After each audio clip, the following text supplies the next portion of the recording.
Suara saya terdengar ya? Dengar, Pak.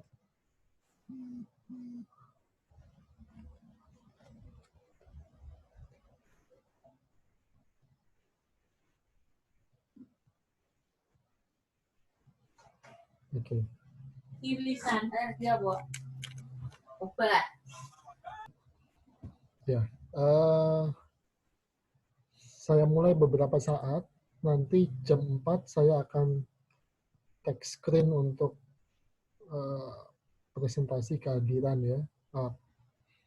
Presentasi kehadiran. Kemudian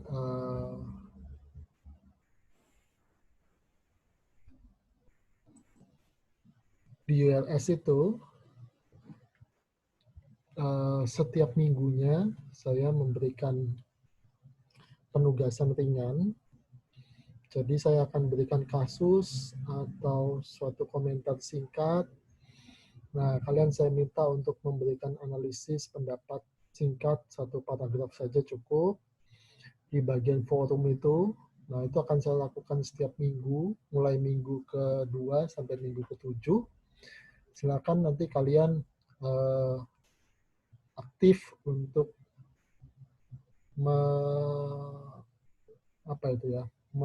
berpendapat di sana. Batas waktunya adalah setiap sampai hari Kamis gitu ya. Jadi kalau hari Jumat itu Anda sudah tidak bisa menginput lagi, nanti saya ambil nilainya. Ya, jadi kalau sudah selepas Kamis itu ya sudah Anda tidak bisa berkomentar lagi. Kalaupun berkomentar lagi di forum ya saya sudah tidak mengecek lagi, sudah saya abaikan gitu ya. Jadi batasnya hari Kamis, nanti tolong dikerjakan. Ya kira-kira begitu ya. Ya, saya akan membantu untuk mata kuliah ini mulai minggu ke-2 sampai minggu ke-7. Nama saya Freddy Mutiara. Mungkin kalau Anda pernah mengambil mata kuliah yang lain di teknik industri, seperti SIM gitu, Anda pernah ketemu juga dengan saya gitu ya. Saya pikir itu. Ada pertanyaan dulu tentang mata kuliah ini?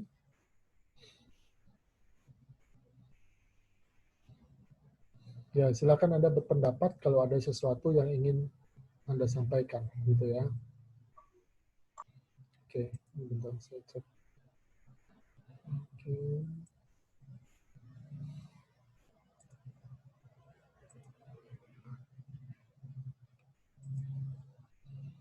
Ya, jadi ULS itu ada penugasan di forum setiap minggu, tolong nanti diisi gitu ya, ULS.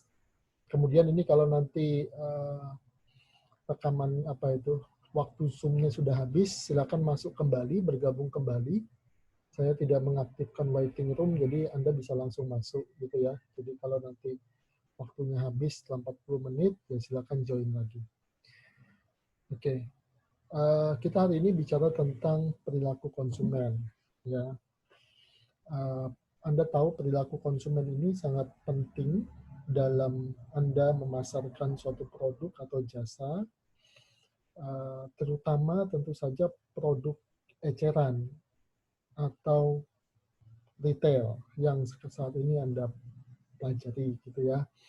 Karena dengan mengetahui perilaku konsumen atau customer behavior, Anda dapat mengetahui jalan pikiran konsumen, dapat mengetahui apa yang akan dilakukan oleh konsumen, bagaimana konsumen merespon suatu promosi, bagaimana konsumen menentukan toko yang akan dia beli, bagaimana konsumen akan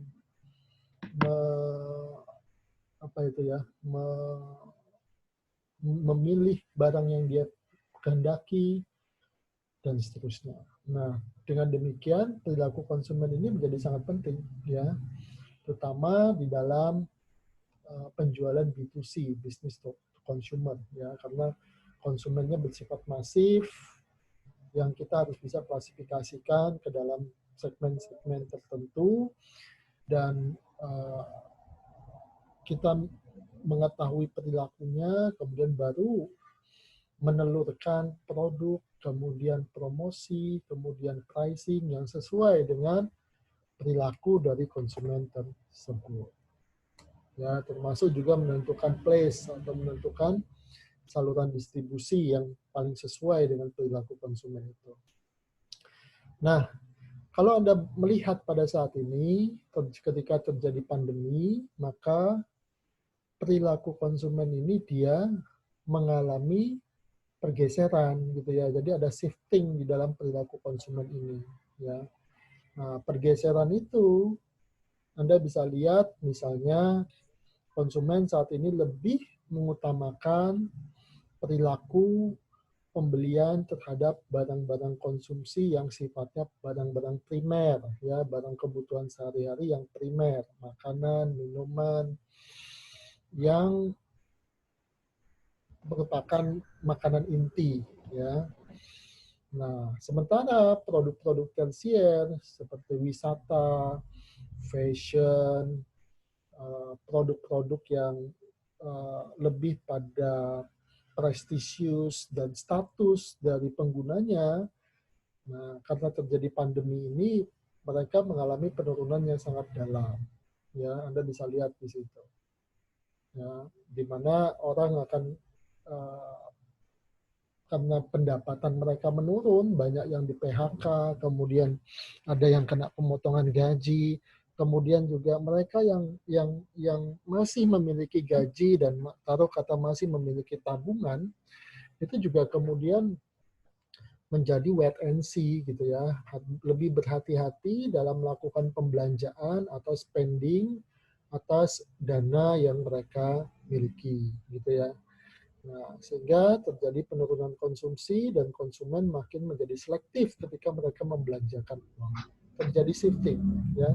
Nah, itu perilaku konsumen, saudara-saudara. Ketika pandemi yang mungkin dalam berapa puluh tahun terakhir belum pernah terjadi dalam skala semasif ini masuk di dalam uh, situasi dunia secara global termasuk di Indonesia, gitu ya.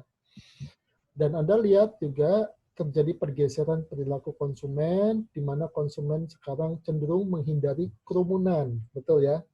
Jadi entah secara sukarela, kalau sukarela berarti karena ketakutan atau kekhawatiran mereka sendiri akan terjangkit COVID, maupun karena harus menuruti peraturan pemerintah, misalnya karena ada PSBB, pembatasan sosial berskala besar, orang cenderung akan menghindari kerumunan. Nah, kalau dia menghindari kerumunan, berarti dia akan mencari sarana transaksi yang less contact, ya, yang kontaknya lebih sedikit, yang orang bisa apa itu bertransaksi tanpa harus berdekatan secara sosial karena terjadi social distance. Nah, di situ kemudian platform-platform transaksi digital muncul, ya, dalam bentuk jual beli daring, kemudian juga transaksi transfer secara online dan seterusnya. Nah, kemudian muncul di situ. Oke. Nah, itu sekilas apa itu namanya tentang perilaku konsumen di masa pandemi. Silakan kalau ada pertanyaan dulu. Oke. Ini silakan kameranya dibuka, saya mau screenshot. Kameranya dibuka, saya mau screenshot. Oke, review.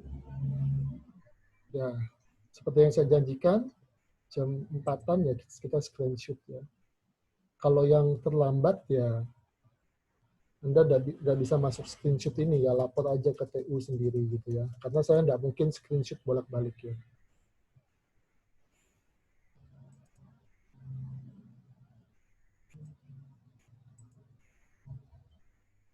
Saya save dulu, bahan buktinya aja, minggu 2, kita sistem.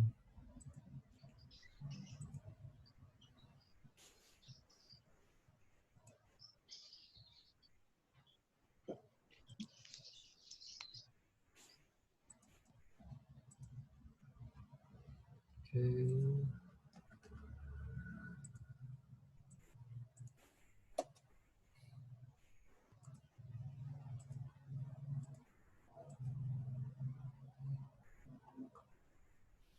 Saya nggak baca chatting ya. Kalau ada sesuatu silakan ngomong langsung aja. Silakan kalau ada sesuatu Anda berbicara kepada saya.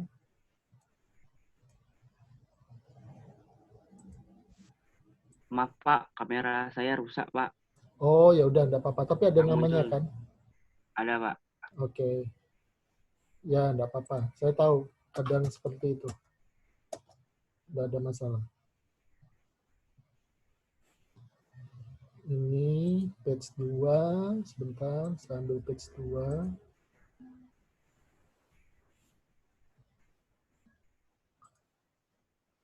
Kemudian yang terakhir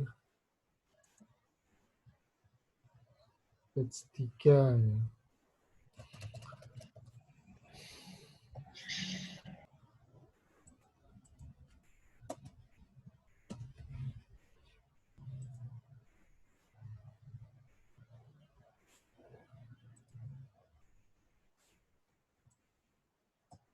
Tapi kalau video ini streaming internetnya lebih gede, betul ya? Lebih makan kuota ya? Ya, Pak. Oke. Ya, saya secara personal, secara pribadi, artinya bukan kebijakan jurusan, tidak memaksakan harus ada apa itu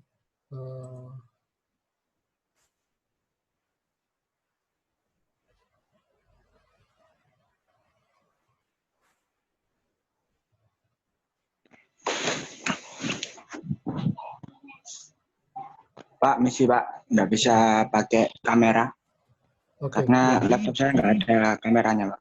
Oke, ya udah, tidak apa-apa. Ya, Pak. Oke, bentar ya. Ini share screen, saya mengaktifkan dulu.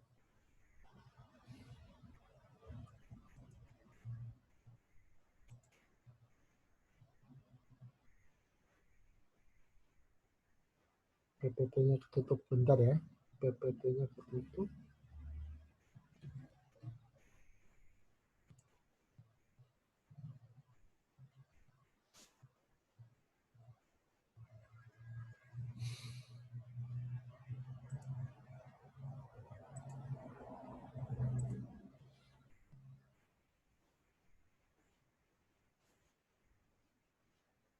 Ya, share screen-nya kelihatan lagi ya. Oke. Ya, enggak apa-apa, 8 menit lagi nanti Anda join lagi di Zoom yang baru kalau waktunya sudah habis.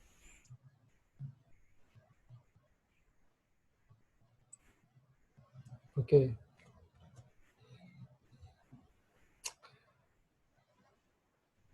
Ini gimana cara membuat ini agak ke atas atau dikit-dikit ya. Oke. Nah, ini tipe-tipe dari pembelian yang dilakukan oleh konsumen, gitu ya. Yang pertama adalah extended problem solving, ya. Extended problem solving ini kalau konsumen itu berhadapan dengan situasi pembelian di mana dia belum pernah membeli produk kita sebelumnya. Nah, itu namanya extended problem solving. Jadi, dia itu tidak pernah membeli produk kita.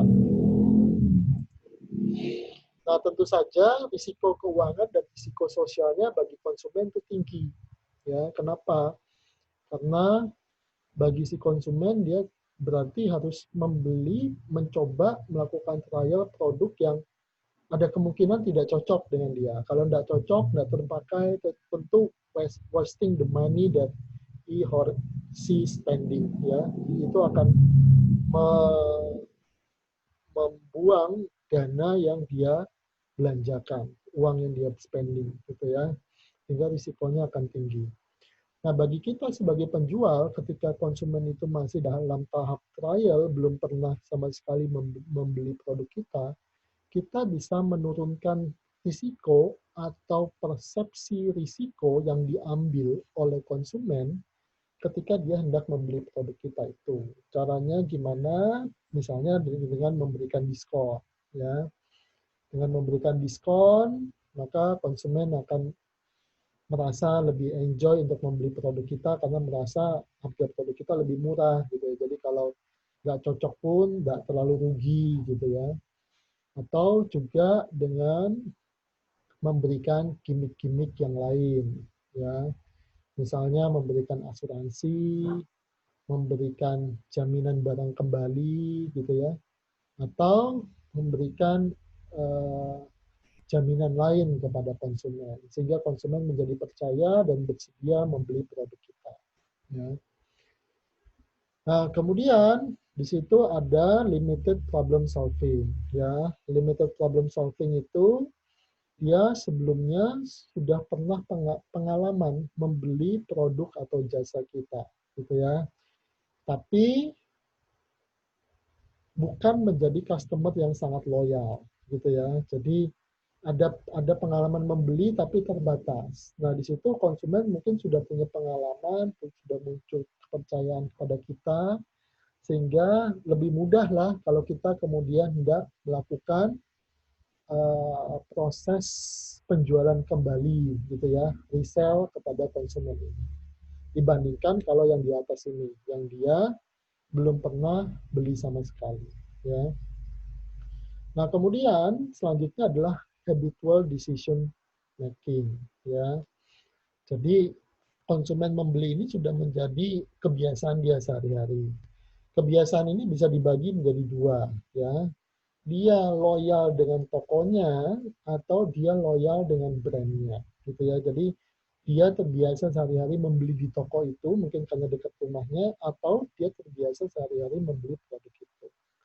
Nah, kalau dia sudah terbiasa membeli produk kita bahkan menjadi sesuatu yang sifatnya habitual atau sifatnya konsumsi berulang gitu ya, tentu saja lebih mudah bagi kita untuk memaintain atau memelihara loyalitas konsumen itu, kesetiaan konsumen itu dibandingkan kalau dia belum pernah membeli produk kita sama sekali. Gitu ya.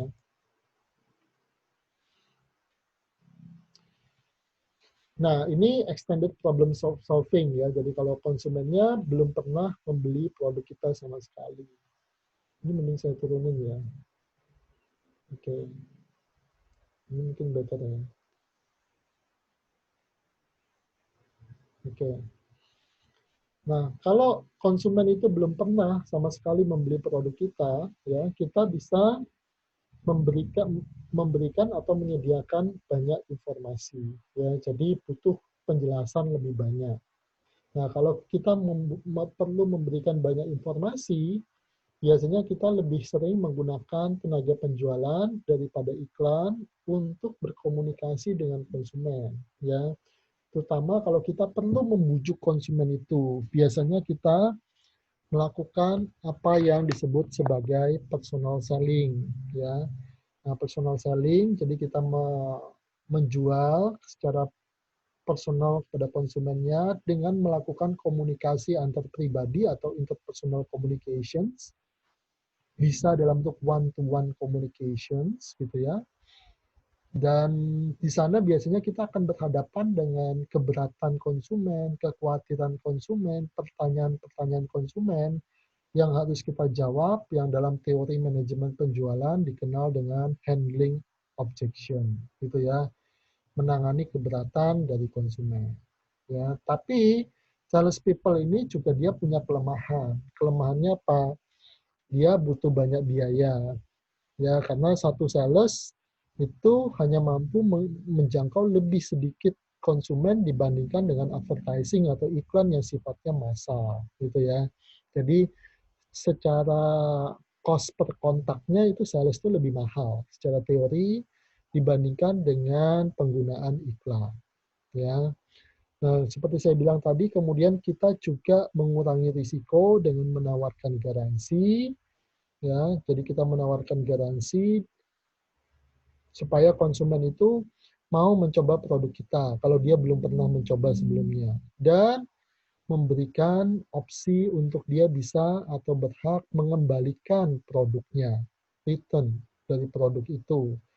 Sehingga konsumen yang belum mencoba produk kita itu akan merasa bahwa risiko atau persepsi risiko dari membeli produk baru yang dia belum kenal sebelumnya akan menjadi lebih kecil. Nah, kira-kira seperti itu.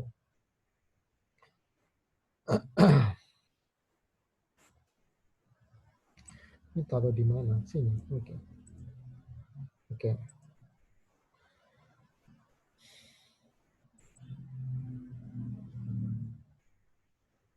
Ini agak bingung ya. Taruh mana ini? Nah, sini. Nah, kemudian juga habitual decision making, ya. Dikatakan dia